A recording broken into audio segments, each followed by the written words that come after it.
Halo, tes tes, masuk.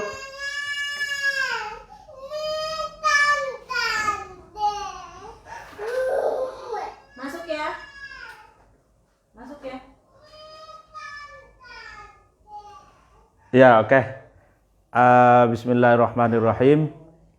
Alhamdulillahirabbil alamin wa bihi nasta'inu ala umuri dunya waddin wassalatu wassalamu ala asrofil anbiya'i wal mursalin sayyidina wa habibina wa syafi'ina wa maulana Muhammadin wa ala alihi wa ashabihi wa man tabi'ahum bi ihsanin ila yaumiddin, amma ba'du. Pada kesempatan hari ini kita bisa mengulang pengajian perdana kitab Waraqat, ya, kitab usul fikih. Sebelumnya mari kita membaca Al-Fatihah ila hadratin Nabil Mustafa Muhammad Rasulullah sallallahu alaihi alihi wa ashabihi wa man tabi'ahum bi ihsanin ila yaumiddin wa ila hadratin jamil ulama'il amilin wal awliya'i was suhada'i was sholihin, khususan muallif kitab Waraqat Imam Al-Haramain Imam Al-Baini wa syarah Waraqat Al-Syekh Jalaluddin Al-Mahalli wa mu'alif kitab An-Nafahat ala Syarhil Waraqat Syekh Ahmad bin Abdul Latif Al-Minabawi wa jami'il muslimin wal mu'minin wal mu'minat al ahya'in wal amwat. Al-Fatihah. Ar-Rahmanir Rahim Maliki yaumiddin iyyaka na'budu wa iyyaka nasta'in ihdinas siratal mustaqim siratal ladzina an'amta 'alaihim ghairil maghdubi 'alaihim waladdallin amin. Bismillahirrahmanirrahim. Bismillahi, saya memulai mengaji dengan menyebut nama Allah Ar-Rahmani, yang zat yang welas asih di dunia kepada orang muslim dan non muslim, kepada seluruh makhluk yang ada di alam semesta ini. Ar-Rahimi, dan zat yang welas asih di dalam akhirat bagi orang yang muslim dan orang yang mendapatkan ridho dari Allah. Amma ba'du, setelah membaca bismillah, fahadhihi waraqatun qalilatun. Kitab ini, katanya, kitab ini adalah waraqatun. Jadi waraqah itu makna aslinya adalah lembaran-lembaran kertas. Jadi tapi di saya waktu ngaji itu maknanya itu tulisan. Ya, tulisan yang ada di lembaran-lembaran kertas. Ya, qalilatun, yang sedikit. Jadi memang kitab Waraqat ini adalah kitab yang ringkas, padat, dan penjelasannya itu singkat-singkat atau sedikit gitu. Tashtamilu ala ma'rifati fusulin min usulil fiqhi, di mana Waraqah qalilah itu catatan yang ada di lembaran-lembaran kertas yang sedikit itu mencakup tentang pengetahuan pasal-pasal atau berbagai macam masalah tentang usul fikih, dan tabi'u biha al-mubtadi' wa ghairuhu, di mana usul fikih atau Waraqat ini berharap dapat bermanfaat bagi pemula dan bagi orang lain. Nah, meskipun sedikit lembaran-lembarannya gitu, tapi ini sudah komprehensif gitu, syumul, mencakup pengetahuan berbagai macam persoalan, pembahasan tentang usul fikih yang bermanfaat bagi mubtadi, bagi pemula maupun bagi yang lainnya. Nah, sebelum melangkah lebih jauh, mungkin terlebih dahulu kita perlu mengenal siapakah pengarang kitab Waraqat ini, kitab usul fikih yang ringkas ini. Waraqat itu sonnafaha di dalam syarah, salah satu syarahnya yaitu Hasyiah Ad-Dimyati ala Syarhil Waraqat, dijelaskan Waraqat itu sonnafaha al-Imam al-Alim al-Allamah Abu Ma'ali Abdul Malik Ibnu Yusuf bin Muhammad al-Juwaini al-Iraqi asy-Syafi'i. Jadi kitab Waraqat ini ditulis oleh Al-Allamah Abul Ma'ali Abdul Malik bin Yusuf bin Muhammad al-Juwaini al-Iraqi asy-Syafi'i, yang dikenal dengan nama Imam al-Juwaini.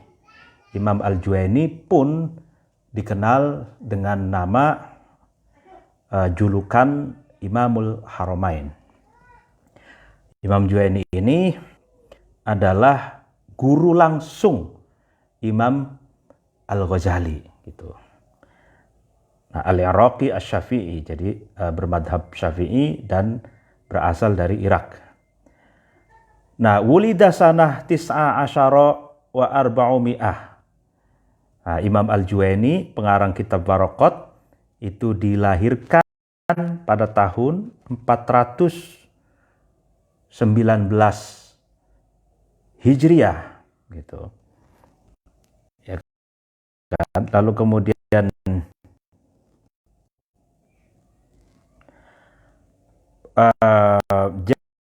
jawara bi Makkah wal Madinah arba'a sinin yafti wa yajma' rafai Syafi'i. Thumma 'ada ila Naisabur bana lahu al-Wazir Nizamuddin al-Madrasata an-Nizamiyah fa khataba biha wa jalasa lil wa'di wal munadharah. Nah, kemudian Imam Al-Juwaini itu pernah mukim atau bertempat tinggal di Mekah dan Madinah selama 4 tahun sebagai mufti gitu. Sebagai mufti. Sehingga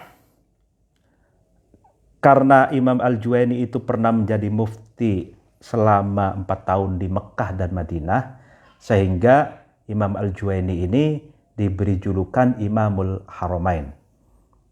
Jadi seorang imam bagi dua tanah haram. Dua tanah haram itu adalah Mekah dan Madinah gitu. Kemudian Imam Al-Juwaini ini pindah atau pulang ke Naisabur, kemudian Wazir Perdana Menteri Nizamuddin itu membangunkan untuk Imam Al-Juwaini sebuah madrasah An-Nizamiyah. Jadi madrasah An-Nizamiyah ini dibangun oleh seorang wazir. Wazir itu penguasa, dulu itu kalau sekarang presiden, Perdana Menteri, Wazir Nizamuddin, sebuah madrasah Nizamiyah. Nah, madrasah Nizamiyah ini di bawah kepemimpinan Imam Al-Juwaini itu saat maju pesat gitu, sampai mendirikan kampus atau universitas. Jadi Universitas Nizamiyah di tingkat tadi, artinya tingkat pemula, wusto, pertengahan, lalu kemudian ulia, alia, lalu kemudian sampai ke tingkat jamiah atau kampus gitu ya. Nah, di madrasah Nizamiyah itulah Imam Juwaini berkhotbah atau menyampaikan pandangan-pandangannya gitu, pemikiran-pemikirannya itu, lalu kemudian memberikan wejangan dan munadhoroh. Nah, munadhoroh ini diskusi.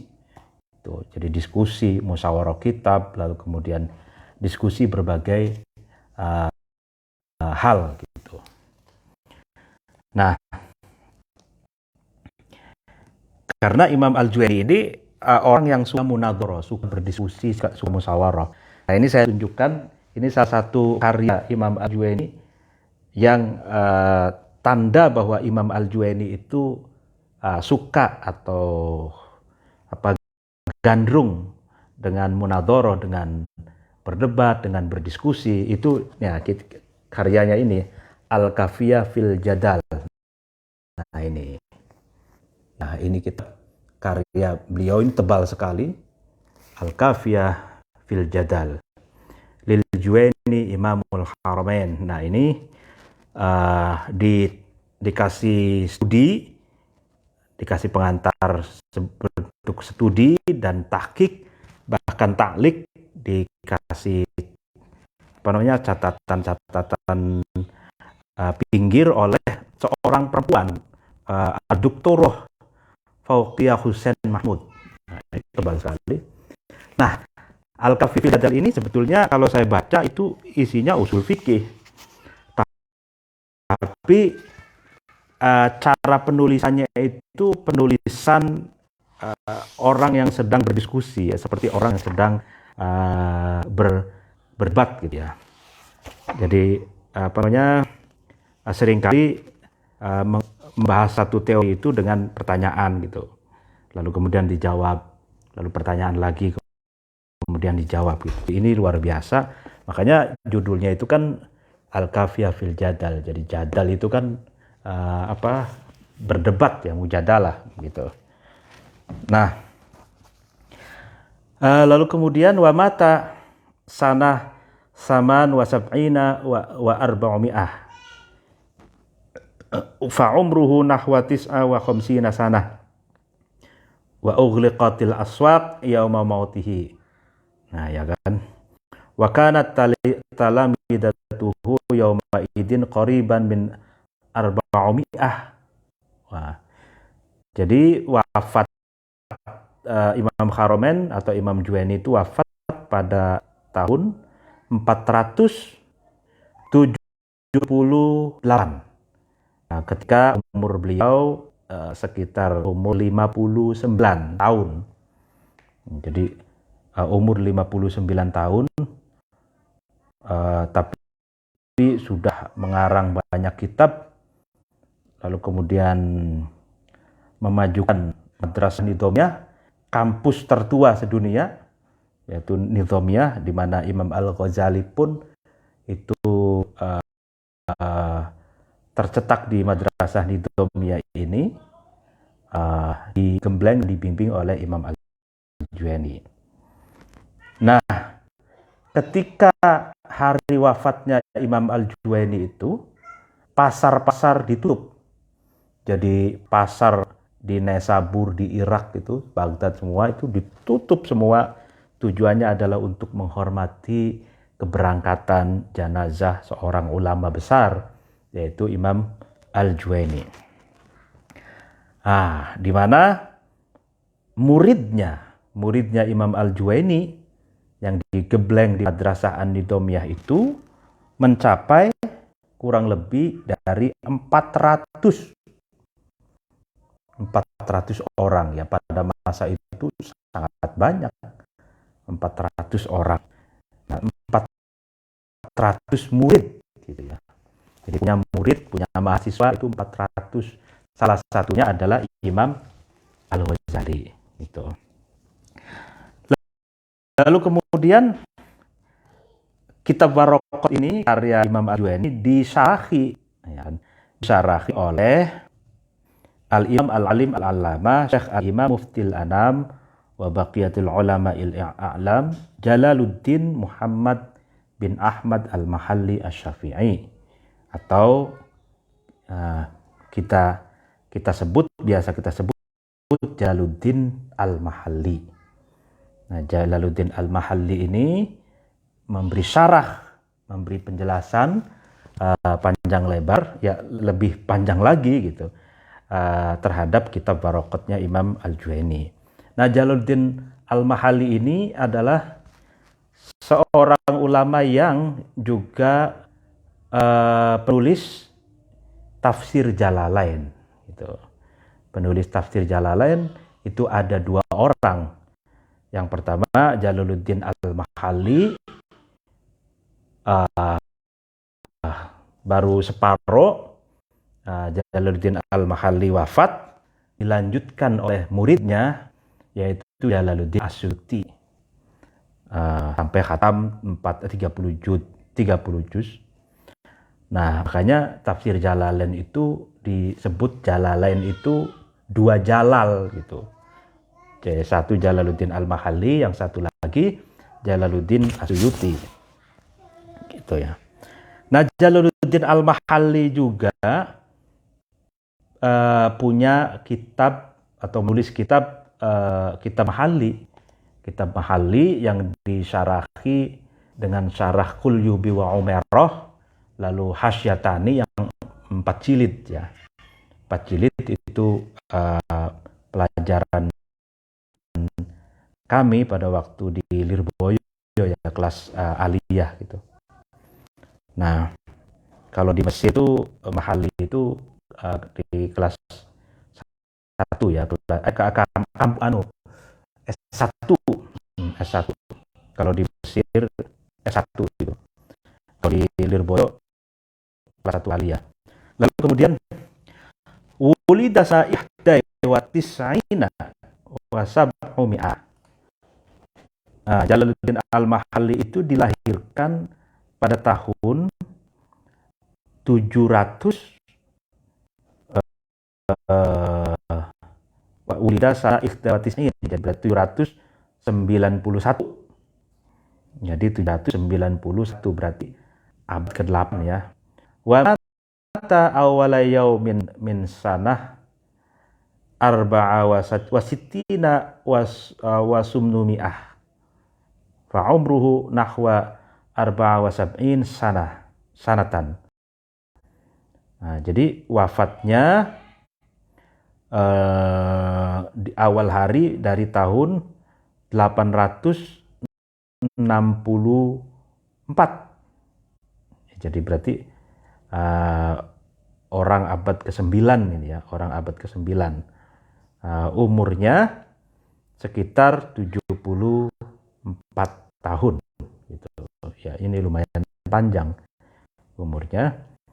Nah, coba bayangkan Jalaluddin Imam Al-Juwaini itu orang abad ke-5 menulis kitab Baraqat, lalu kitab Baraqat diberi syarah. Ya kan, diberi syarah atau diberi penjelasan lebih panjang lagi oleh ulama 4 abad setelahnya berarti ya, atau 3 abad setelahnya gitu, yaitu Jalaluddin Al-Mahalli. Nah, oke. Lalu syarah Waraqat yang ditulis oleh Jalaluddin Al-Mahalli ini disyarahi lagi oleh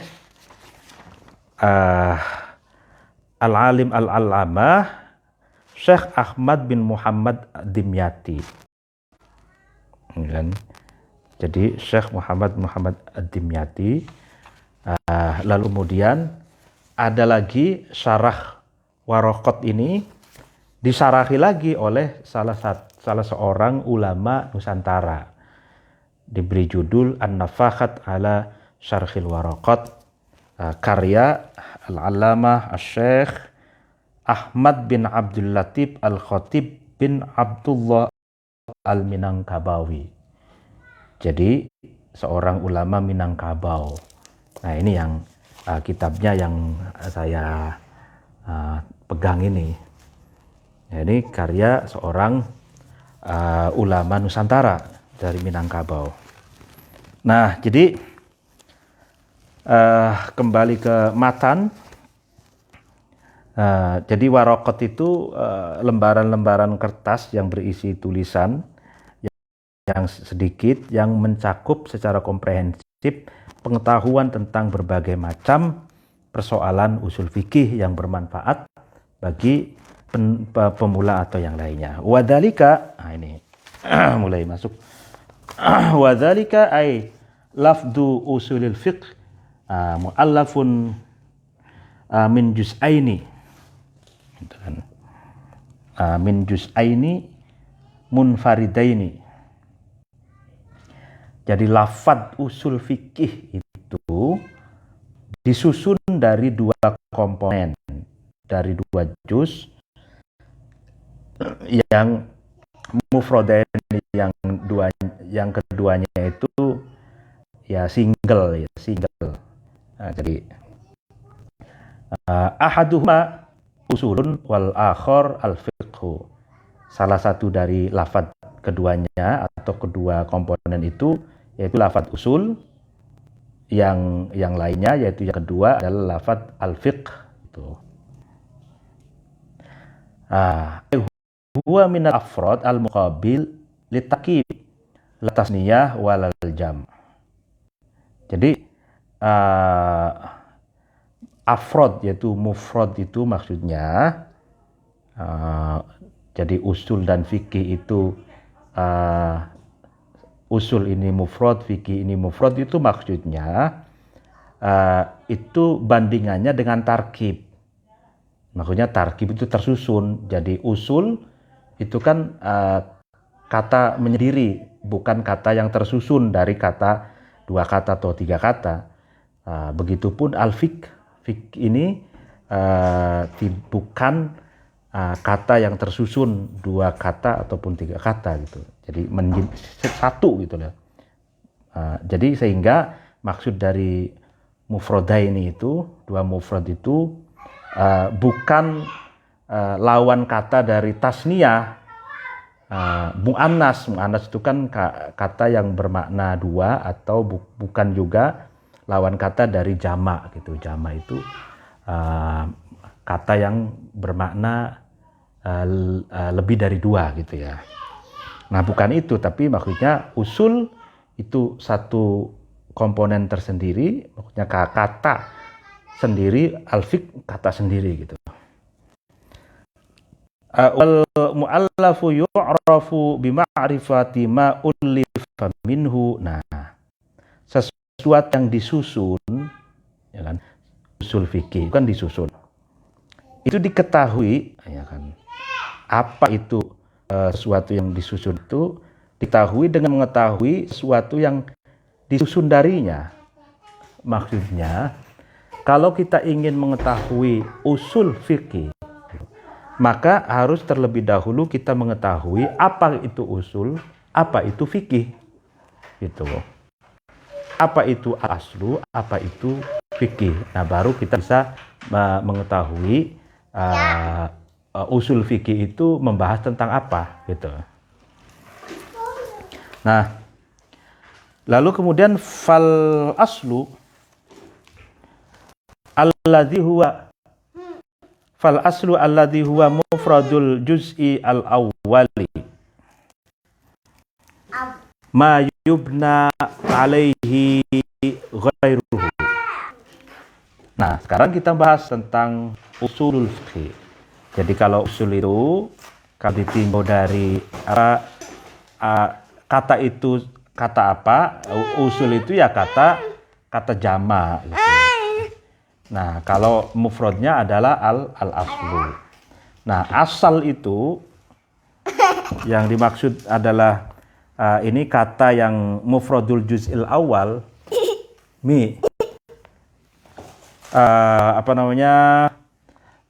kata yang pertama, komponen yang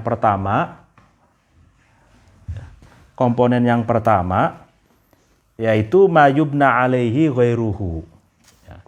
Jadi sesuatu di mana di atasnya itu dibangun sesuatu yang lain gitu.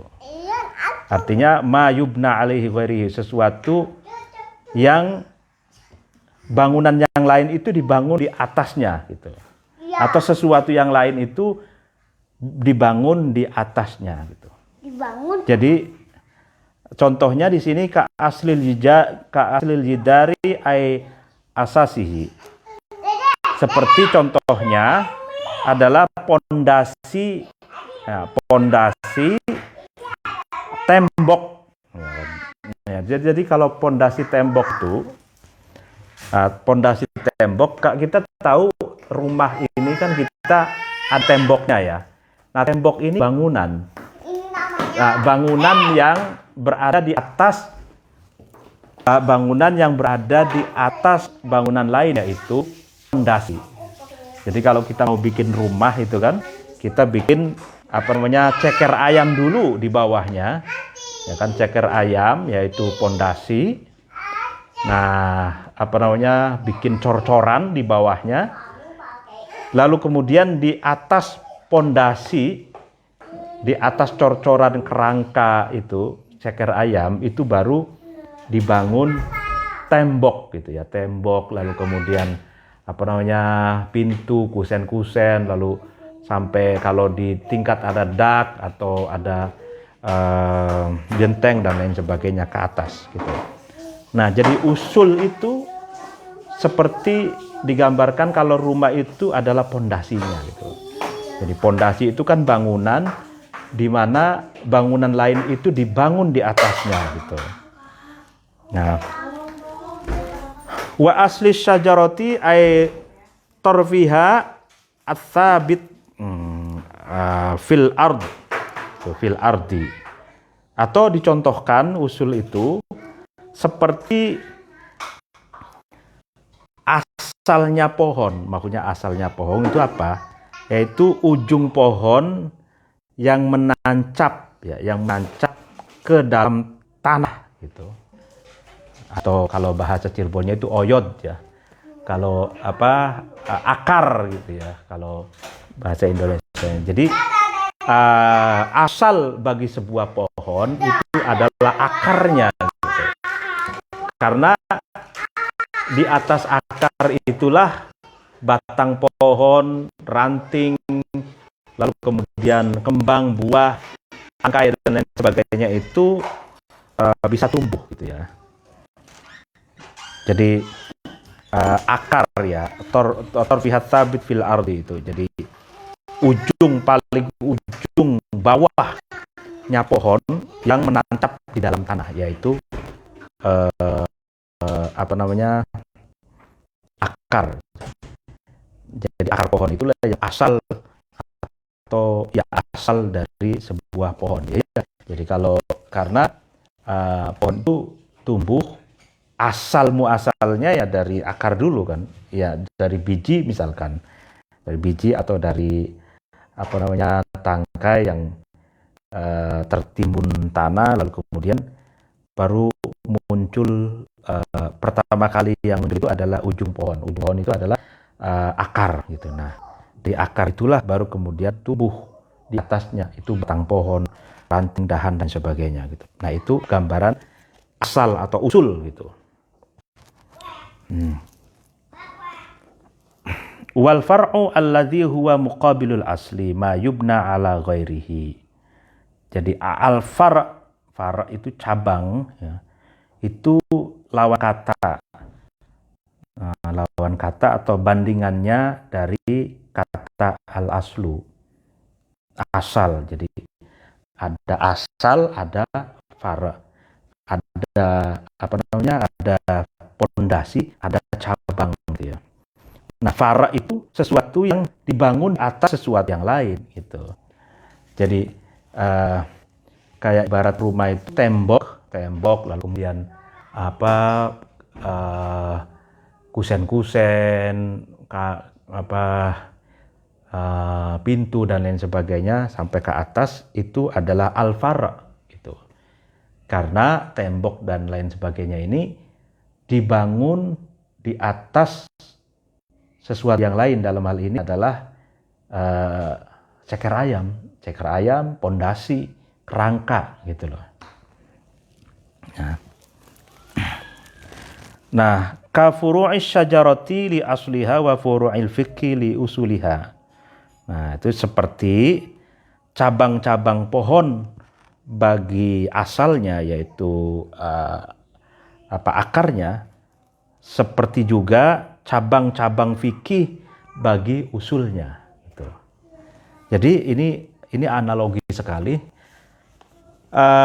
Kalau kita ingin mengetahui mana cabang, mana usul dalam wacana atau dalam diskursus fikih dan usul fikih, maka kita harus menguasai usul fikih selain juga menguasai fikih gitu. Nah, fikih itu adalah al-furu gitu. Usul fikih itu adalah usulnya. Nah, kalau fikih itu adalah furu, itu ibarat pohon. Fikih itu adalah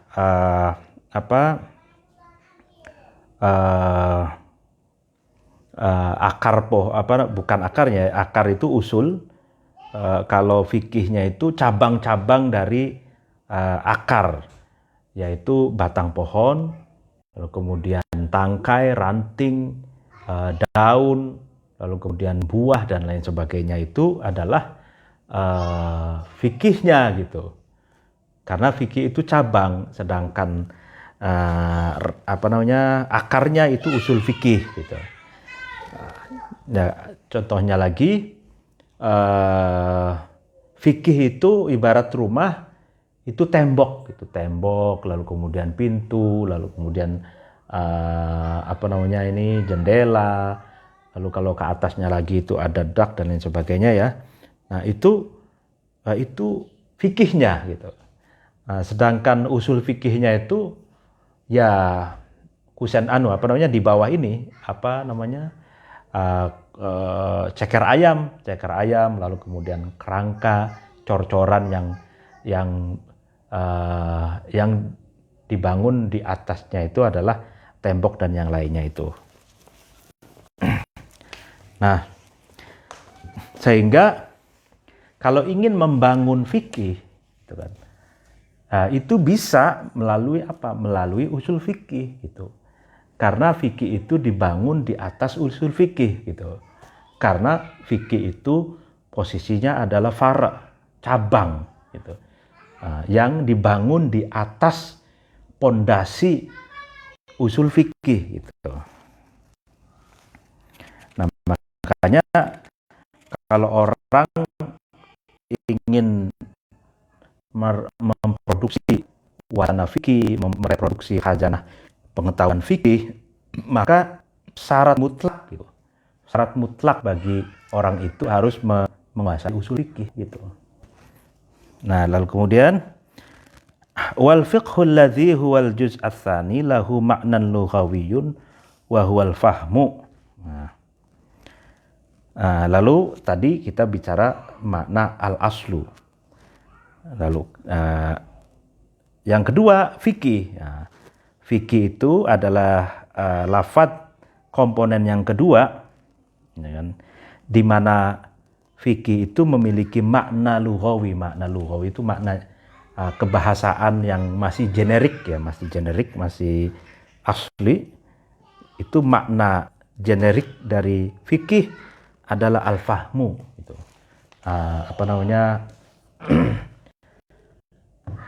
Paham gitu ya. Nah, tapi kalau di kitab Al-Mahsul, kitabnya Imam Fakhruddin Ar-Razi ini, fikih itu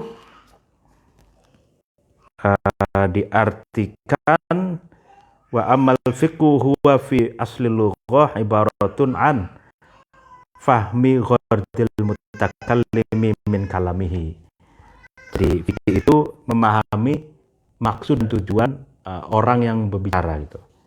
Jadi kita paham apa yang dimaksud pembicara atas ujarannya, atas ucapannya itu.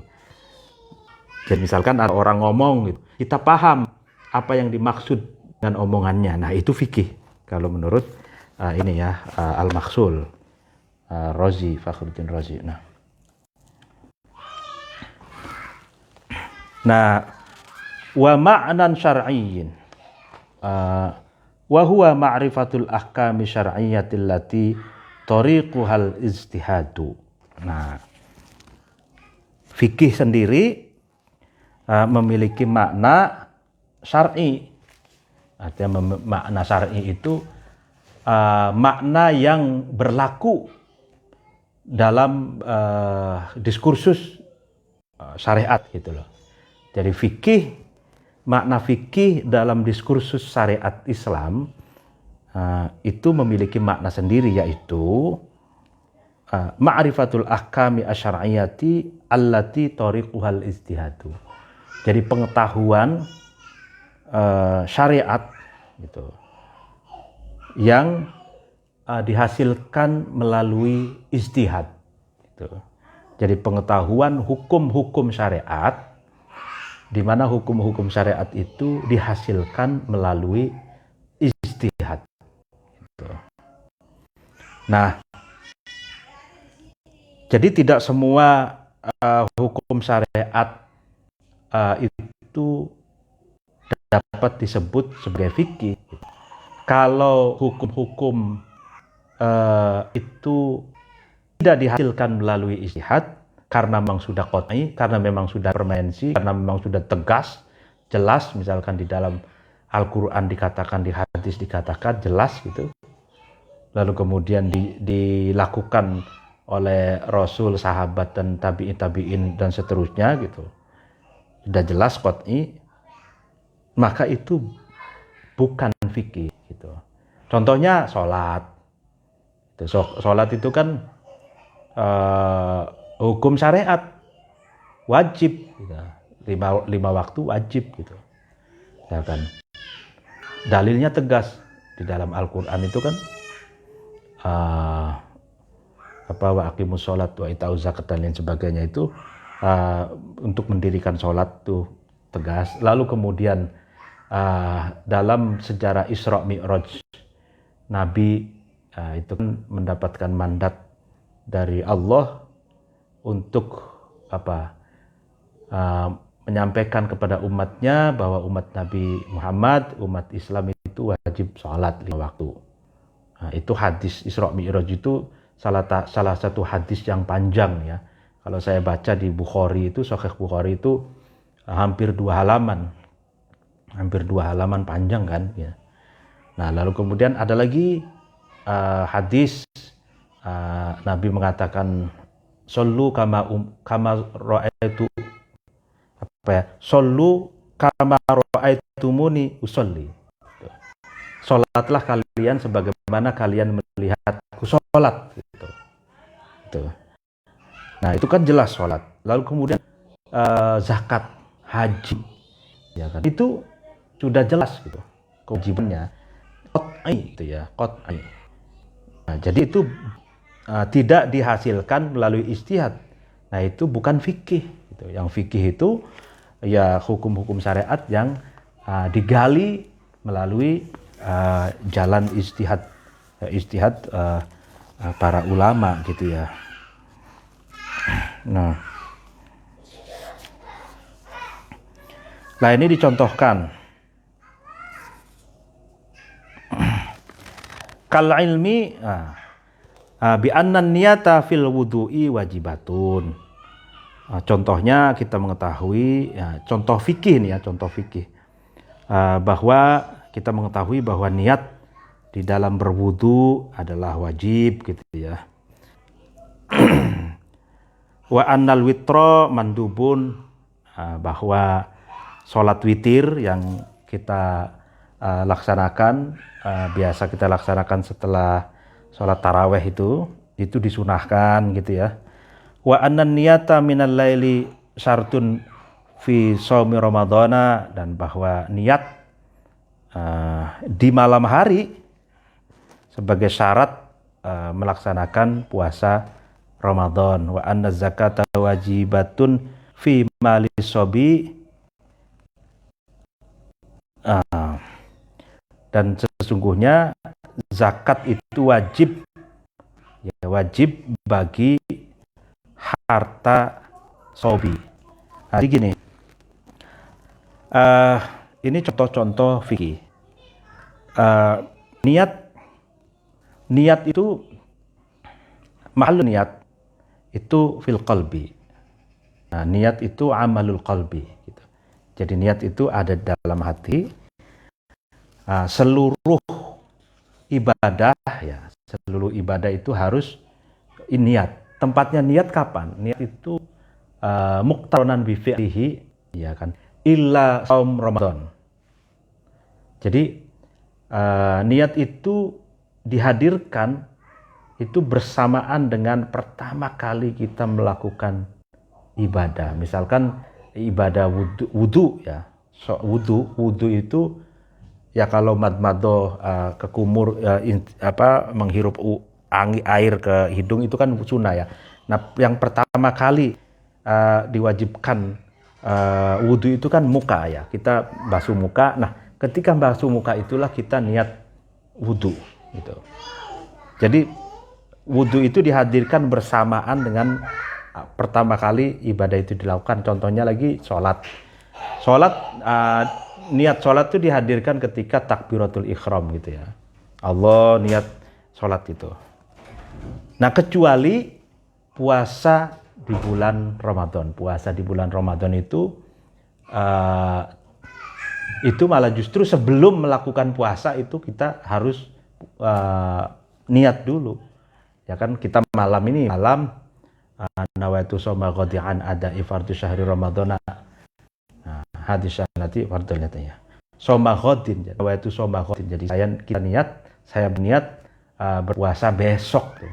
Gitu, besok gitu ya. Jadi malamnya malah tidak bersamaan ketika kita masuk puasa, misalkan subuh lalu baru niat. Nah, itu enggak boleh. Jadi harus sebelumnya gitu. Nah, contoh lagi di sini zakat itu wajib bagi harta anak kecil. Nah, ini di dalam pembahasan selanjutnya, harta anak kecil itu ini contoh bentuk ijtihad ya. Imam Syafi'i itu berijtihad bahwa malus sobi, harta anak kecil itu wajib dizakati. Misalkan anak kecil, bapaknya wafat, lalu kemudian pewaris tunggal, misalkan bapaknya itu miliarder, punya perusahaan, punya banyak harta benda, lalu kemudian sobi itu kan menjadi anak orang kaya gitu ya. Nah, kalau menurut ijtihadnya Imam Syafi'i, madzhab Syafi'i, itu wajib dizakati sebab tinjauannya itu tinjauan milkun tamnya itu. Jadi ditinjau dari hartanya, bahwa harta itu murni milik anak kecil itu. Jadi milkun tam gitu ya. Nah, sedangkan madhab yang lain itu mengatakan malus sobi, malus sobi itu tidak wajib dizakati. Tinjauannya bukan karena hartanya milik sendiri, itu bukan, tapi ditinjau dari kesobiannya itu. Jadi, kesobian anak kecil itu tidak wajib dizakati hartanya itu karena sobi itu belum mukallaf gitu. Itu belum mukallaf gitu. Jadi kan ada sobi majnun kan, lalu kemudian isyan gitu, orang lupa gitu kan, itu kan yang tidak tertaklif gitu ya. Nah, itu ada seperti itu. Nah, makanya biasanya fikih itu seringkali terjadi khilafiyah sebab fikih itu hasil dari ijtihad gitu ya. Nah, jadi kadang tinjauannya berbeda-beda gitu kan ya. Tinjauannya berbeda sehingga menghasilkan hukum dan pendapat yang berbeda gitu. Nah, banyak sekali. Jadi khilafiyah itu ada dua, khilafiyah bainal madhahib, perbedaan antar madhab, misalkan madhab Maliki berbeda dengan Syafi'i, berbeda dengan Hambali, berbeda dengan Hanafi gitu ya. Ada juga khilafiyah itu terjadi di internal madhab. Contohnya misalkan madhab Syafi'i itu memiliki banyak ashab Syafi'i, santri-santri atau murid-murid atau ulama pengikut Syafi'i. Misalkan Imam Syafi'i punya murid-murid tuh ya, Al-Muzani, Imam Muzani, Imam Qaffal, misalkan Imam Romli, Imam Rafi'i, lalu kemudian Imam An-Nawawi, Ibnu Hajar Al-Haytami, ada Zakaria Al-Ansori, ya kan, lalu kemudian Jalaluddin Al-Mahalli, Jalaluddin Suyuti, lalu kemudian Imam Al-Juwaini, Imam Al-Ghazali, dan banyak sekali yang lainnya gitu ya. Nah itu seringkali terjadi perbedaan pendapat pula.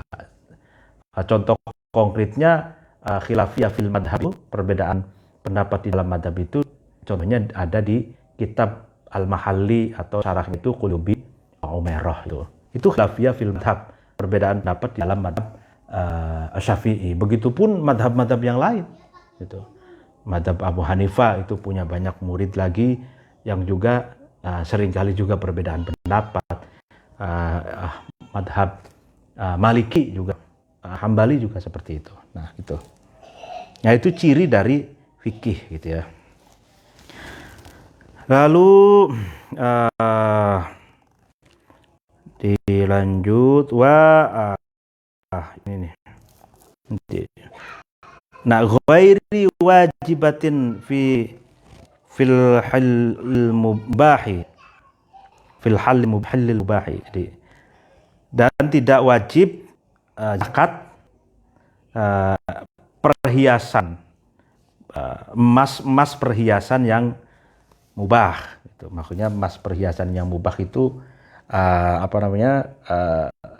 kahli imro'atin. Jadi misalkan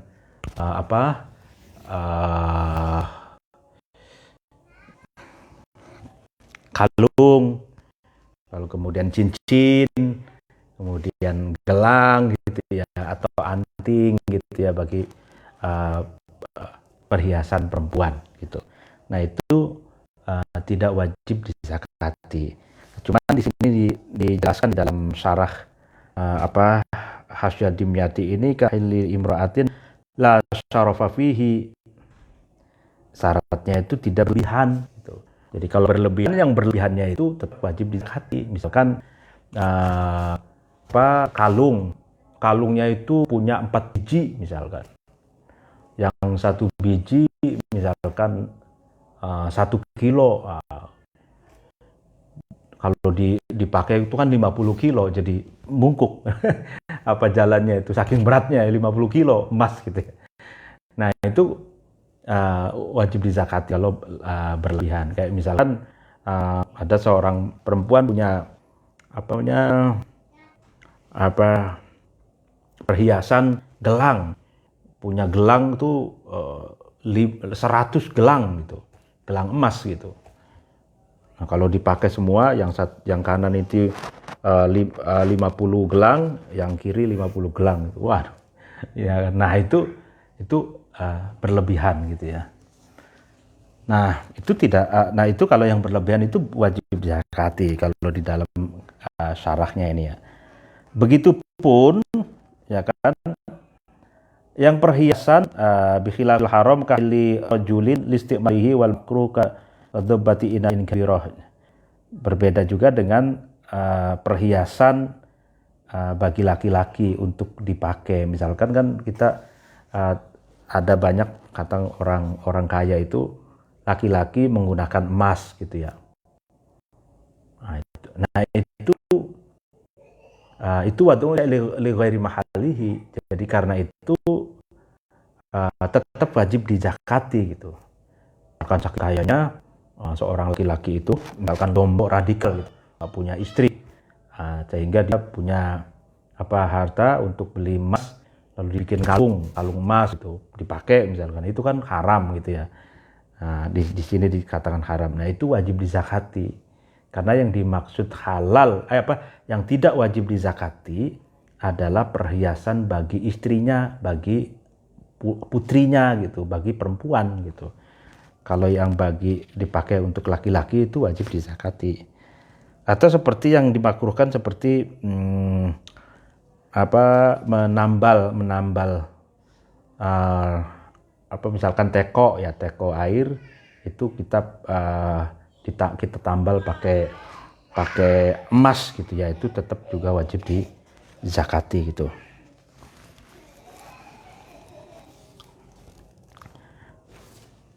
Minum dulu.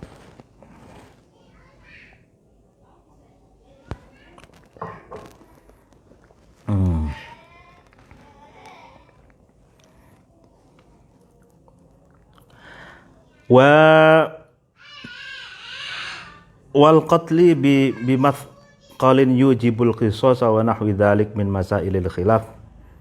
Itu kan.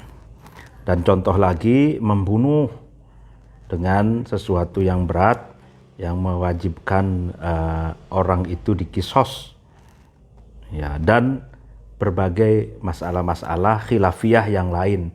Yang masalah khilafiyah itu, kalau khilafiyah itu sudah pasti fikih gitu. Banyak sekali soal khilafiyah itu ya. Kayak misalkan contoh khilafiyah soal anjing itu najis apa suci gitu ya.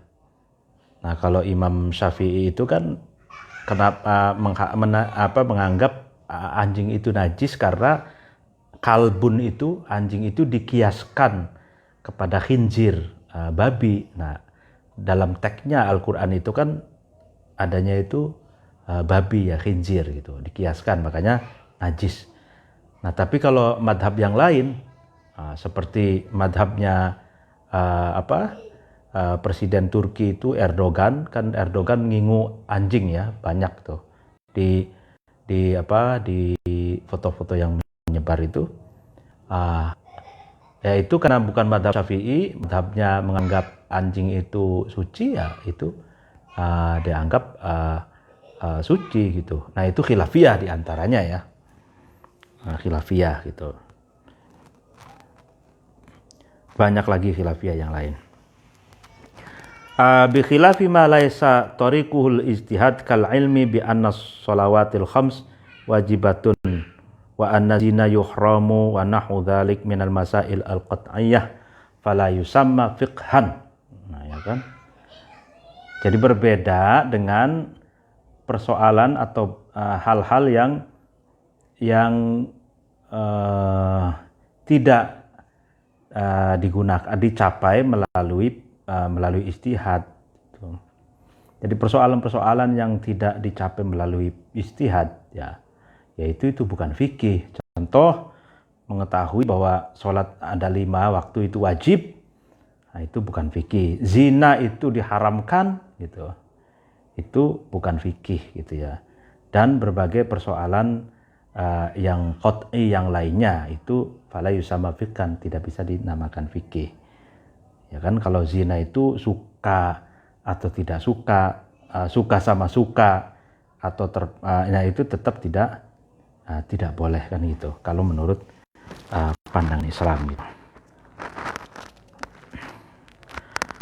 Fal ma'rifatu huna al-ilmu bima'na dhanni. Nah, jadi pengetahuan yang dimaksud ma'rifatul ahkam asyariyah allati tariquhal ijtihad itu, pengetahuan tentang hukum-hukum syariat melalui jalur ijtihad itu maksudnya adalah bermakna dhon, dugaan. Nah, ini dalam syarahnya Syekh Khatib Al-Minangkabawi itu mengartikan dhon itu wahwa at-tasdiqu bitarfir rajih. Jadi pembenaran dengan melalui verifikasi atau dan mengunggulkan sesuatu yang lebih unggul gitu. Artinya don itu, kalau dalam penjelasan lebih konkretnya, don itu keyakinannya itu 75% gitu. Sedangkan ada keraguannya 25% gitu. gitu. Itu don. Iyanya, iya ini. Ini saya mantap gitu. Mantap, saya mantap. Tapi mantapnya masih 75% karena masih don gitu. Karena masih menduga-duga itu 75%, ragunya itu 25% gitu. Nah, itu don, itu termasuk don. Nah, tapi kalau syak itu skeptis ya. Syak itu 50-50 gitu.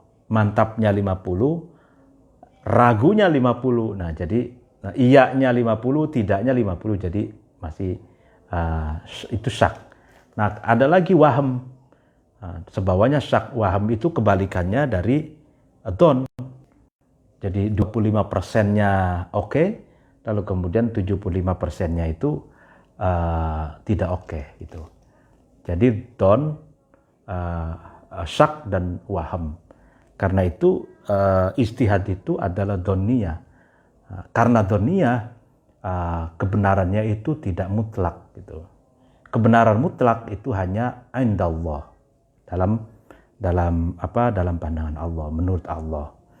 Makanya para ulama salafus saleh itu kalau memutuskan sesuatu ataupun berpendapat itu selalu diakhiri wallahu a'lam bissawab.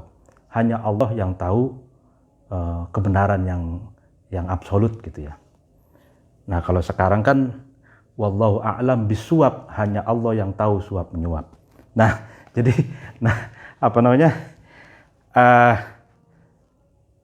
karena sifatnya doni, ya kan, karena sifatnya doni sehingga para ulama itu khilafiyah dan saling menghargai gitu. Tidak saling mengklaim bahwa pendapat kami yang paling benar, kamu salah, kamu kafir. Nah, enggak seperti itu. Jadi kata Imam Syafi'i itu kan alami sawabun yahtamilul khoto wa kalamukum khotoun yahtamilul sawab gitu. Ya, pendapatku itu benar, tapi ada kemungkinan salah. Nah, kata-kata ada kemungkinan salah ini berarti Imam Asy-Syafi'i sendiri sudah mengujarkan bahwa pendapatnya itu ya dalam level doni gitu. Jadi 75%, 70 di alami sawabun 75%, yahtamilul khoto itu 25%. Gitu. Kalamu khotoun yahtamilul sawab gitu. Sehingga tidak ada saling menghakimi gitu. Tidak ada saling menjas ente salah, ente kafir, enggak ada itu. Karena saling menyadari bahwa ijtihadnya itu adalah dhonni gitu. Lalu kemudian wal ahkamu al muradatu fi ma dzukira sab'atun. Hukum-hukum yang dimaksud dengan ma'rifatul ahkam asy'ariyah allati tariquha atau allati tariquhal ijtihad tadi adalah hukum-hukum yang ada 7, ya kan? Yang pertama al-wajibu wal mandubu wal mubahu wal makhduru wal makruhu was sahihu wal batilu. Jadi yang pertama hukum wajib, kedua hukum sunnah, mandub, ketiga hukum mubah, diperbolehkan, keempat hukum mahdur, diharamkan, kelima makruh, keenam sahih, ketujuh batil atau batal gitu ya. Nah, kata-kata dari ketujuh hukum ini gitu kan. Ini kalau dijelaskan di dalam syarahnya ya kan, itu terkait dengan hukum taklifi. Jadi hukum itu ada 2, taklifi dan wad'i gitu. Ya kalau taklifi ya ada 7 hukumnya itu. Tapi kalau wad'i itu kaitannya dengan wad'ayun wa wal khitab bi kauni syai' sababan wa syarton wa mani wa sahih wa fasid. Jadi hukum wad'i itu kaitannya dengan sebab, syarat, mani sesuatu yang mencegah gitu ya, sahih gitu. Nah itu hukum kausalitas lah ya, itu hukum wad'i.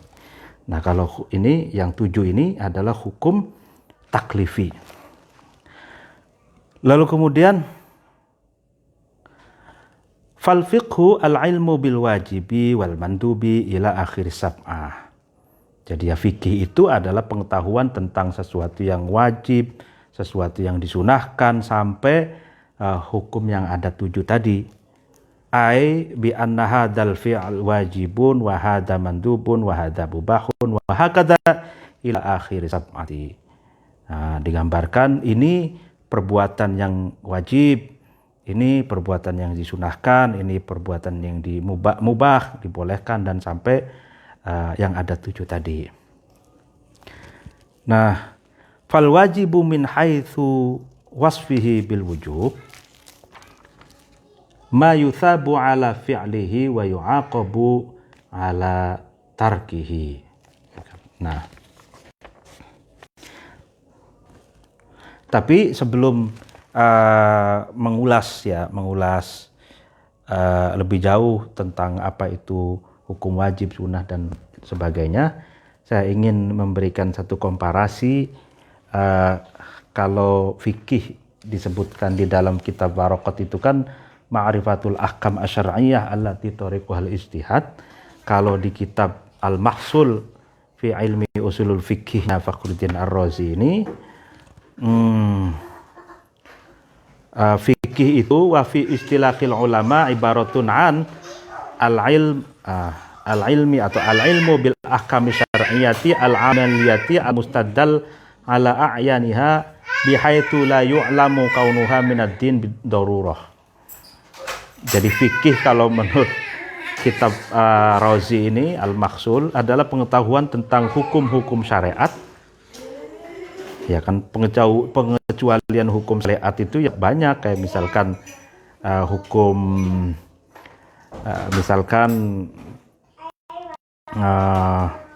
matematika, ya kan, matematika itu bukan hukum syariat.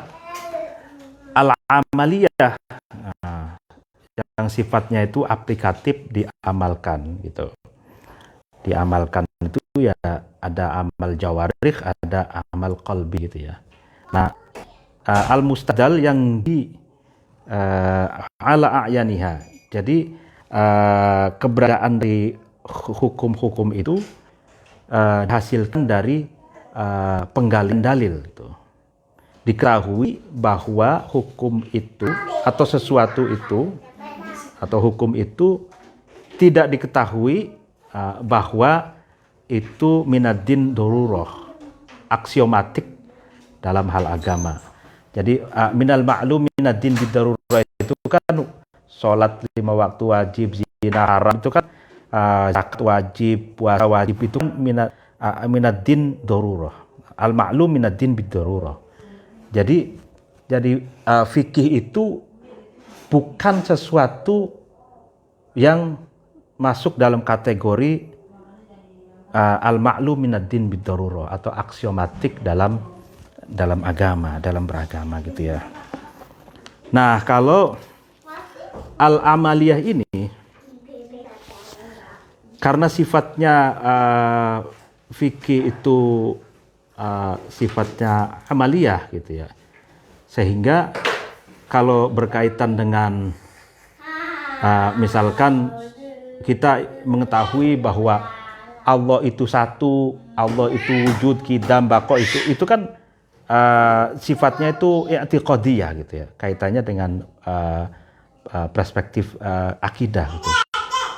Bukan untuk diamalkan secara fisik ataupun ya. Nah, itu bukan termasuk fikih tapi termasuk disiplin ilmu akidah gitu ya. Nah lalu kemudian kita menarik amali dalam penjelasan. Amalul qalbi itu, hati itu misalkan sudah niat berbuat baik gitu ya, niat ingin berbuat baik, misalkan saya mau silaturahim ke si fulan gitu misalkan. Misalkan habis sholat asar saya mau silaturahim sekalian ngabuburit ke si fulan. Silaturahim itu kan al-amaliyah, itu al-amaliyah. Nah, silaturahim itu juga sesuatu yang baik gitu ya.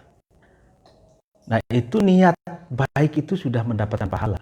Meskipun misalkan sehabis asar ternyata hujan besar, tidak bisa silaturahim akhirnya. Tapi dengan niat baiknya itu Allah kasih pahala. Tapi kalau niat buruk gitu, kalau niat buruk misalkan, wah saya kalau ketemu si A akan saya kampleng misalkan, akan saya pukul misalkan gitu ya. Nah, itu niat buruk gitu. Nah, niat buruk itu belum mendapatkan dosa sebelum dilaksanakan. Nah, ketika sudah ketemu orangnya yang bersangkutan ternyata nggak melakukan pemukulan, nggak melakukan pengkamplengan itu, nah orang itu tidak mendapatkan dosa. Nah, itu kata para ulama itulah keadilan Allah dan kasih sayang Allah gitu. Nah,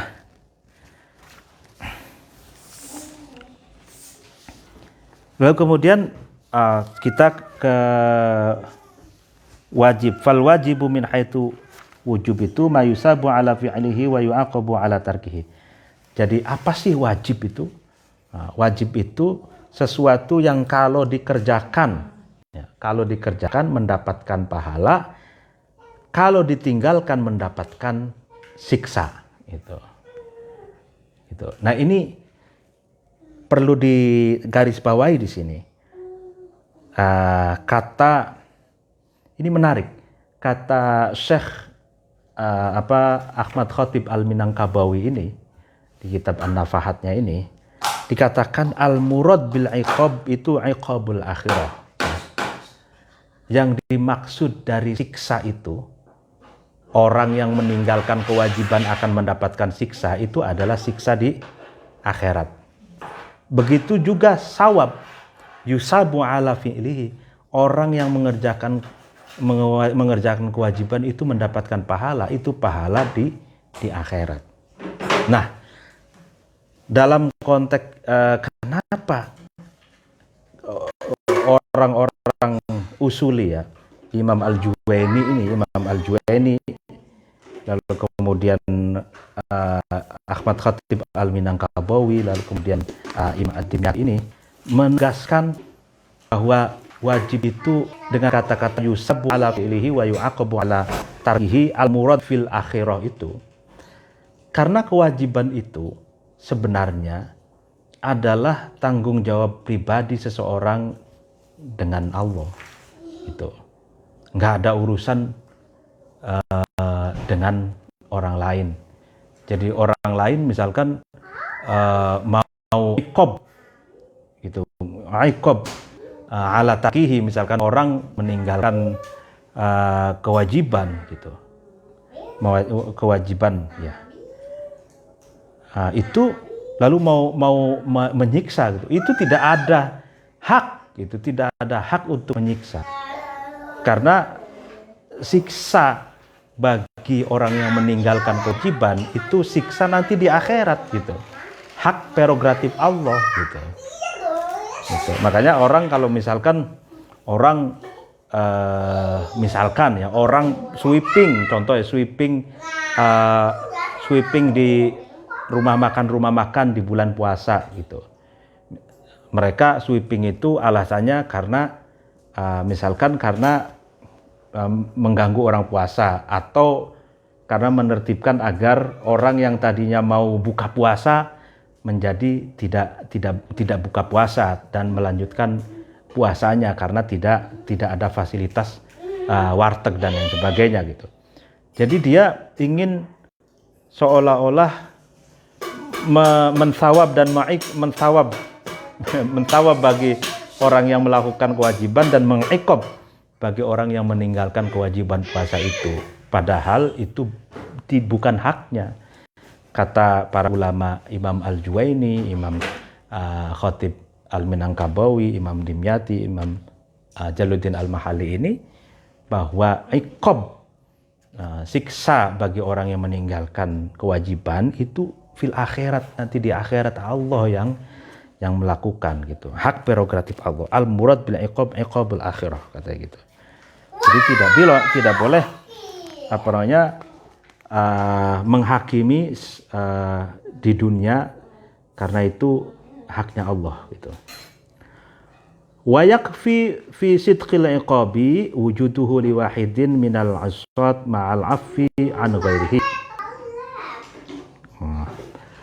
Nah, cukup dalam pembuktian iqab itu, ya kan, dalam kebenaran siksa itu adanya siksa bagi salah seorang dari orang-orang yang bermaksiat, serta ada orang lain yang bermaksiat itu dimaafkan oleh Allah, ma'al afwi, ya kan. Nah, jadi apakah orang yang bermaksiat itu pasti disiksa gitu misalkan? Nah, ini perlu dijelaskan, karena di sini ada kata-kata ma'al afwi an ghairi. Ada Allah itu meskipun janji bahwa orang yang bermaksiat itu pasti akan disiksa gitu ya. Tapi Allah pun punya hak prerogatif untuk memaafkan. Lalu kemudian ada janji Allah juga orang-orang yang bighairi hisab, gitu. Orang-orang yang meninggal itu tanpa kena hisab gitu ya. Nah, itu karena Allah itu kan hakikatnya itu kan bisa melakukan apa saja semaunya kan gitu. Fi'lu kulli mungkinin au tarkuhu gitu ya. Nah, kalaupun toh begitu, wujudnya iqab ya, siksa bagi orang yang meninggalkan kewajiban itu Allah melakukannya. Nah, itu sudah cukup meskipun kepada sebagian ahli maksiat. Nah, karena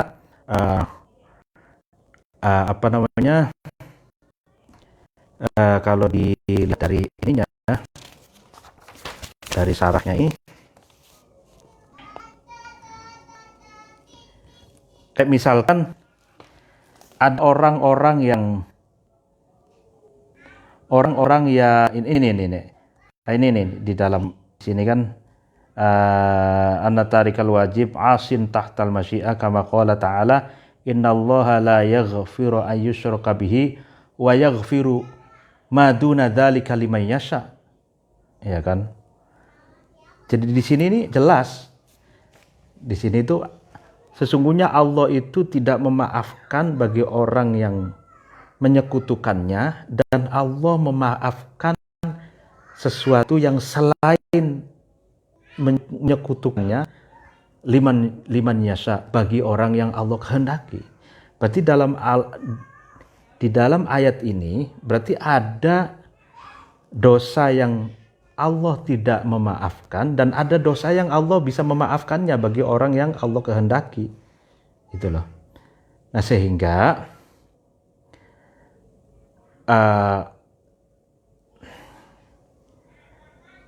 kata-kata bahwa wajib itu mayusabu ala fi'lihi wa yu'aqabu ala tarkihi itu menyiksa bagi orang yang meninggalkan kewajiban itu, ya kan?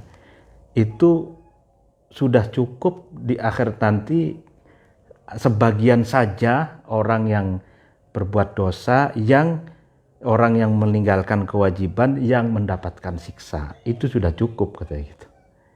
Nah, karena ada orang-orang yang berbuat dosa yang dimaafkan oleh Allah. Wa yaghfiru ma duna dzalik liman yasha gitu. Makanya ada orang-orang yang awalnya misalkan buruk, misalkan preman atau orang-orang yang meninggalkan kewajiban-kewajiban misalkan ya.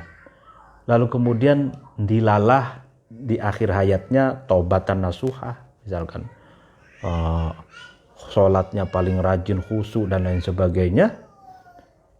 Lalu kemudian dalam keadaan taubat seperti itu meninggal, husnul khotimah misalkan.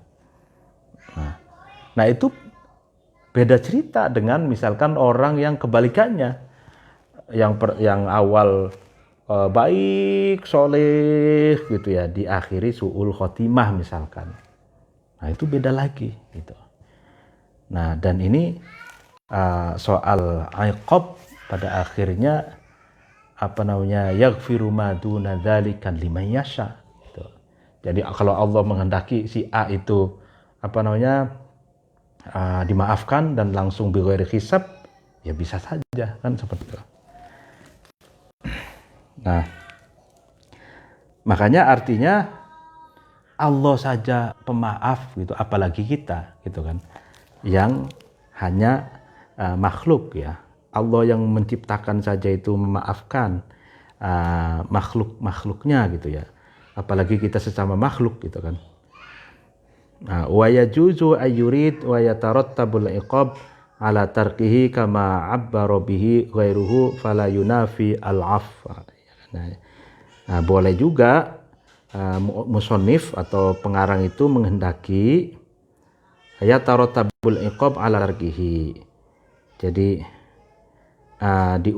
diurutkan bahwa orang yang meninggalkan kewajiban itu memang berhak untuk disiksa, ya kan? Sebagaimana penjelasan di atas, fala yunafi al-afwa, sehingga tidak menafikan, maksudnya itu tidak menafikan terhadap al-afwa, pemaafan dari Allah gitu ya. Jadi artinya Allah Maha Pemaaf gitu ya, Rahman Rahim, lalu kemudian iradatullah gitu kan, itu ada. Jadi makanya sebetulnya masuk surga atau neraka itu, thawab dan iqab di akhirat nanti itu juga hak prerogatif Allah hakikatnya. Ya liman yasha tadi, bagi orang yang kehendaki. Tapi kita wajib berikhtiar semaksimal mungkin untuk meninggalkan dosa atau melakukan kewajiban dan meninggalkan hal-hal yang haram gitu ya. Lalu kemudian wal mandubu haitu wasfihi binadi ma yuthabu ala fi'lihi wa la yu'aqabu ala tarkihi. Mandub ini sesuatu yang disunahkan. Kalau ditinjau dari kata nadab, sunnah itu adalah sesuatu yang kalau dikerjakan diberi pahala, kalau ditinggalkan tidak diberi siksa. Artinya dikerjakan mendapatkan pahala, ditinggalkan tidak mendapatkan siksa. Nah, kata nadab ini kalau sebagian besar ulama itu wa yuradifu al-mustahab atau wa sunnah. Jadi al-mandub ini muradif atau kata sinonim dengan kata al-mustahab, kata at-tatawu, ada kata sunnah. Itu murad, maksudnya beda kalimat satu makna. Tapi khilafan lil Qadi Husain wa ghairihi fi nafyihim at-taraduf haitsu qalu hadzal fi'al in wadaba alaihi nabi sallallahu alaihi wasallam fa huwa sunnah aw lam yudab alaihi ka'anna fi'lahu marrah aw marrataini fa huwa al-mustahab aw lam yaf'alhu wa huwa ma yansha'uhu al-insan bi ikhtiyarihi min al-awrad fa huwa al-tatawwu. Nah, ini kalau berbeda dengan Qadi Husain dan yang lainnya ini ulama, Qadhi Husaim dan ulama yang lain menafikan tarod muradif. Nah, artinya mandub, sunat, mustahab, tatawu itu bukan beda kata satu makna, itu bukan, tapi memiliki makna yang berbeda-beda gitu. Nah, dikatakan bahwa kalau seseorang itu kulino istiqomah, ya kan, melakukan hal-hal yang dilakukan oleh Nabi secara istiqomah wadhabah gitu ya, itu baru dinamakan sunnah gitu katanya. Misalkan Nabi sholat sunnah qobliyah ba'diyah, lalu kemudian sholat sunnah duha, sholat sunnah taraweh, witir gitu ya. Nah, kita melakukan secara kontinu gitu ya, istiqomah, itu baru sunnah gitu. Tapi kalau hanya melakukannya sekali atau 2 kali saja, jarang-jarang gitu. Nah, apa yang dilakukan oleh Nabi lalu kita melakukan kesunahan itu, tapi jarang-jarang gitu, sekali, 2 kali, 3 kali gitu ya. Nah, itu baru dinamakan al-mustahab katanya gitu. Atau tidak melakukan tapi bebas saja, orang bisa memilih untuk melakukan, misalkan untuk wirid-wiridnya Nabi, doa-doanya Nabi itu kan kita bisa membacanya atau tidak dan lain sebagainya ya. Nah, itu disebut dengan at-tatawu gitu ya. Gitu.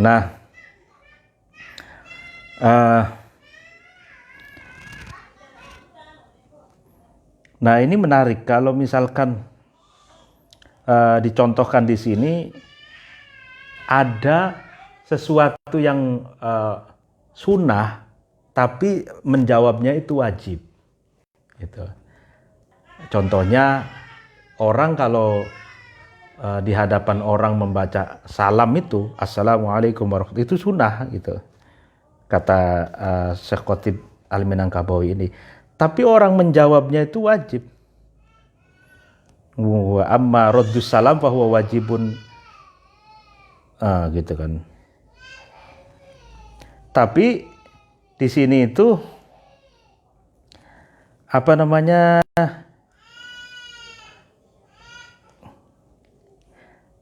ini menarik kalau jamaah gitu, ya kan. Misalkan orang salam di hadapan banyak orang gitu. Nah, itu wajib menjawabnya itu wajib kifayah atau fardu kifayah. Sebagian orang yang menjawab sudah gugur kewajibannya gitu. Nah, tapi kalau misalkan 2 orang, yang satu salam, yang satunya itu ya fardu ain, wajib untuk menjawabnya gitu. Karena hanya berduaan saja gitu ya. Nah, tapi menarik di sini dikatakan juga bahwa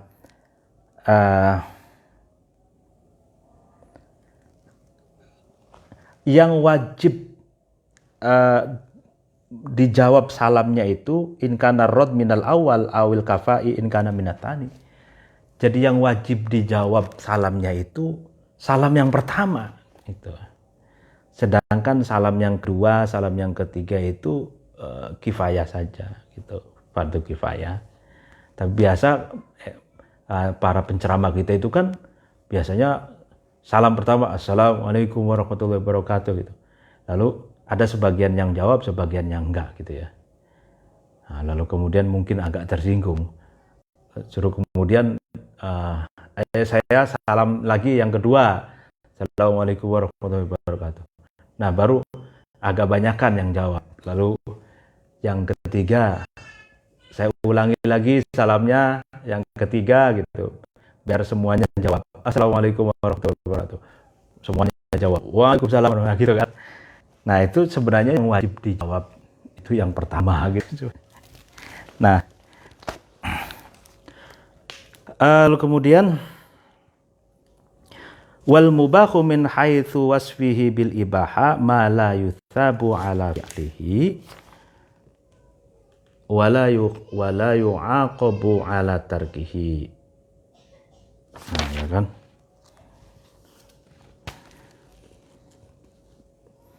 Sedangkan mubah itu sesuatu yang dibolehkan, ya kan, ditinjau dari ibahahnya itu adalah ya sesuatu yang kalau kita melakukan tidak mendapatkan pahala, kalau meninggalkan juga tidak mendapatkan siksa. Ya. Artinya ini artinya kalau min haitu wasfihi bil ibahah itu ditinjau dari murni ya keibahannya, bukan ditinjau dari kondisi yang lain maksudnya. Karena kan gini, sesuatu yang mubah itu, ya kan, ada mubah itu kan kalau di sebagian ulama mengatakan itu muradif atau sinonim dengan halal gitu ya. Halal itu ya min haitu halal, kalau itu zatiannya atau eksistensi sesuatu itu halal, yaitu kalau dikerjakan tidak mendapatkan pahala, kalau ditinggalkan pun tidak mendapatkan dosa. Itu kalau sesuatu itu tidak dalam kondisi yang lain, tidak ada unsur yang lain. Karena ada halal itu halal liyatihi, ya kan? Ada haram li ghairihi itu. Jadi dia itu halal, tapi sesuatu itu bisa menjadi haram karena ada unsur yang lain, gitu ya. Atau sebaliknya haram li dzatihi halal li ghairihi. Jadi sesuatu yang aslinya itu haram itu bisa menjadi halal karena faktor eksternal atau faktor-faktor yang lain gitu. Nah kalau ini definisi kalau dengan tanpa memandang kondisi yang lain gitu. Ya kan, la yusabu ala fi'lihi wa la yu'aqabu ala tarkihi, ini tanpa melihat ada amrun kharij, faktor eksternal, tanpa memandang kondisi yang lain gitu ya. Ai ma la yata'allaqu bi kullin min fi'lihi wa tarkihi thawabun wa la iqabun. Artinya sesuatu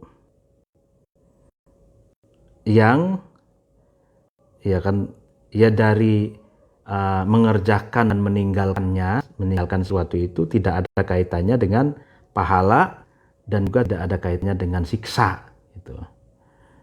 Jadi mubah atau halal itu sesuatu yang kalau dikerjakan atau ditinggalkan itu tidak ada urusan, tidak ada kaitan dengan pahala dan juga tidak ada kaitan dengan siksa gitu.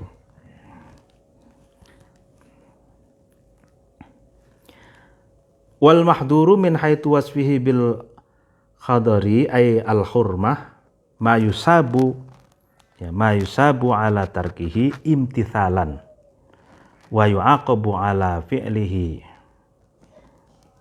Nah ini sesuatu yang diharamkan wa yusamma muharraman wa ma'siyat wa danban gitu katanya. Sesuatu yang diharamkan ditinjau dari keharamannya itu ya adalah sesuatu yang kalau ditinggalkan mendapatkan pahala, tapi catatannya imtithalan gitu. Imtithalan itu dengan niat mematuhi larangan syariat dan dalam kondisi normal, bukan dalam kondisi takut sama makhluk, bukan dalam kondisi malu, atau bukan dalam kondisi lemah gitu. Wa yu'aqabu ala fi'lihi, dan disiksa kalau melakukannya gitu. Jadi kita meninggalkan sesuatu yang diharamkan sesuatu yang rusak, sesuatu yang merugikan orang lain, madot gitu ya. Nah, itu kita meninggalkan atau menghindari itu mendapatkan pahala gitu. Tapi dengan luruskan niat, imtithalan. Imtithalan itu ayak fi nafsah anhu ida'inah syar'i wa innama qayyada bihi ihtirozan antarkihi linakwi khawfin min makhluk wa hayain aw ajiza anhu fala yuthabu alaihi, katanya gitu. Jadi niat terpanggil untuk ya mematuhi larangan syariat dengan syarat meninggalkan sesuatu yang haram itu bukan karena kita takut kepada makhluk, bukan karena kita malu atau tidak mampu untuk melakukannya gitu. Nah, kalau tidak imtithalan, ya kita meninggalkan sesuatu yang haram, ya tidak mendapatkan pahala gitu. Wa yakfi fi sidqil iqabi wujuduhu liwahidin minal asad minal affi ma'al affi an ghairihi wa yajuzu ay yurid wa yatarattabul iqab ala fi'lihi kama abbara bihi ghairuhu fala yunafi al afwa. Ini sama dengan yang wajib tadi itu. Artinya cukup dalam pembenaran adanya iqab, adanya siksa itu wujuduhu liwahidin minal asad, wujudnya siksa bagi salah seorang dari orang-orang yang melakukan maksiat, sedangkan yang lainnya itu dimaafkan misalkan. Ini sama seperti yang di atas itu ya.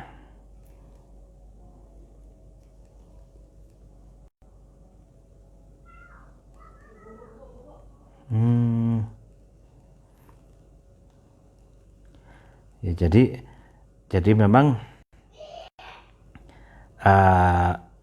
usul fikih pun ini ada unsur sufismenya ya. Jadi bahwa kata sufi itu kan rahmati sabaqat an ghadabi gitu ya. Jadi kasih sayangku itu mengalahkan atau didahulukan, diprioritaskan daripada murkaku gitu ya. Atau rahmati wasi'at an ghadabi. Jadi kasih sayangku itu lebih luas daripada amarahku gitu ya. Nah itu ini senada dengan kata-kata sufi. Jadi Allah masih kasih sayangnya itu lebih besar dari murkanya gitu. Sama seperti juga di sini dikatakan Allah boleh saja gitu memaafkan gitu ya, karena yaghfiru liman yasha gitu kan. Jadi Allah itu memaafkan kepada siapapun yang Allah kehendaki gitu kan.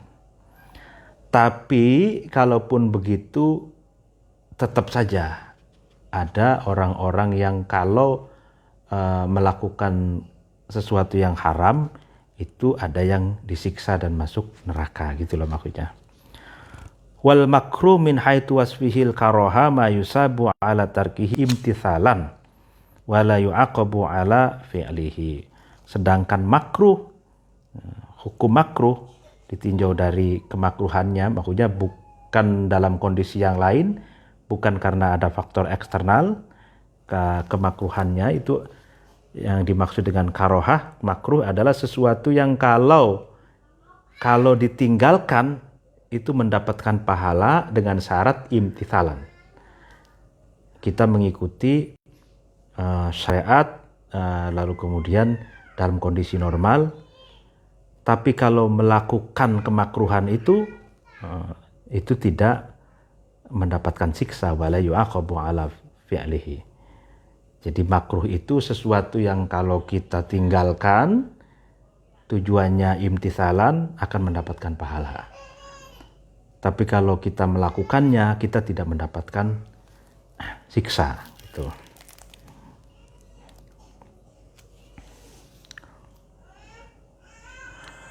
Was-sahihu min haitsu wasfihi bisikha ma yata'allaqu bihin nufud.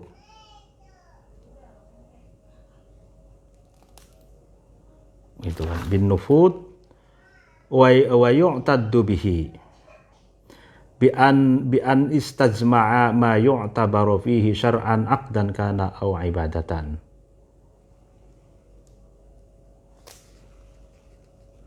Nah, ini.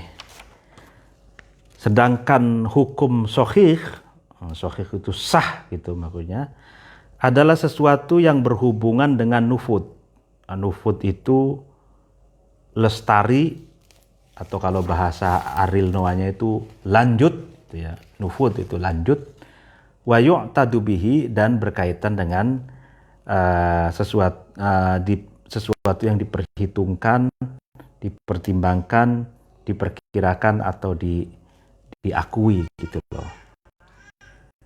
Nah, ini berlaku secara syariat baik bagi akad transaksi maupun bagi ibadah gitu. Jadi ibadah atau transaksi itu ada yang sah tuh. Kalau dianggap misalkan transaksi jual beli sah, berarti itu nufud. Nah, nufud itu ya berarti sudah lanjut, barangnya sudah berpindah tangan, berpindah kepemilikan, dan orang yang membelinya itu berhak untuk menggunakannya gitu. Dan diperhitungkan atau diakui, itu legal gitu ya. Atau ibadat pun begitu. Ibadah kalau dianggap sudah sah, memenuhi syarat rukun, ya sudah nufud, lanjut, dilanjutkan terus, lanjut sampai selesai gitu ya. Wal batil min haitsu wasihi bil butlan ma la yata'allaqu bihi nufud wa la yu'tada bihi bi an lam yustajma' ma yu'tabaru bihi syar'an aqdan ka au ibadatan. Nah, ini kan batil, maksudnya batal. Itu kebalikannya dari sihah tadi, adalah sesuatu yang tidak berhubungan dengan nufud, tidak berhubungan dengan realisasi dan tidak berhubungan dengan sesuatu yang diakui gitu ya. Ya ilegal gitu ya. Jadi pokoknya yang batal itu tidak lestari, tidak bisa dieksekusi, tidak bisa lanjut, dan juga ilegal gitu, wala yu'tada bihi. Nah, ini juga di akad maupun di ibadah. Tapi dilanjutkan di sini, wal aqdu yuttasafu bin nufud wal i'tidad wal ibadatu yuttasafu bil i'tidad faqat. Nah, ya ini.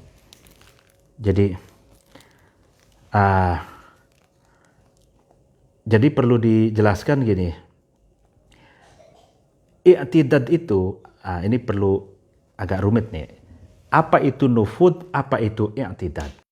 Ya kan? Nah, kalau nufud itu al-bulugh ilal maqsud. Jadi nufud itu, lanjut itu al-bulugh ilal maqsud, sampai pada tujuan gitu. Ini bagian atharus sikhah. Jadi efek dari kesahan akad gitu ataupun ibadah itu al-bulugh ilal maqsud. Sedangkan i'tidad itu legal, sesuatu yang diakui gitu. I'tidad itu syaratnya ada dua poin. Yang pertama syarat dan rukun. Syarat dan rukun harus dipenuhi. Itu baru i'tidad. Itu baru sah. Gitu. Nah, kalau di dalam akad itu ada nufud, ada i'tidad. Ya kan? Akad transaksi jual beli itu ada nufud. Nufud itu al-bulugh ilal maqsud. Jadi sampai pada tujuan. Ini asarus sikhah, efek dari kesahannya. Sedangkan akad, misalkan akad transaksi jual beli itu ada syarat dan rukunnya, dan itulah dinamakan i'tidad. Gitu. Nah, tapi kalau ibadah itu tuh tasawuf bil i'tidad faqat. Sedangkan ibadah itu disifati hanya i'tidad saja. I'tidad itu hanya kaitannya dengan syarat dan rukun. Gitu. Hanya syarat dan rukun karena tidak ada transaksi. Karena tidak ada sesuatu yang ditransaksi, tidak ada al-bulugh ilal maksud. Ya kan, itu ibadah taqarrub ilallah, bukan sedang transaksi sesuatu yang harus diraih ya dalam bentuk materi gitu ya, tidak. Nah itu, jadi sah batal itu kaitannya dengan transaksi, ya kan, bisnis berbagai macam, ada ijaro, salam, kirot, kordu dan lain sebagainya, itu hukumnya hukum sah ataupun tidak sah atau batal gitu ya.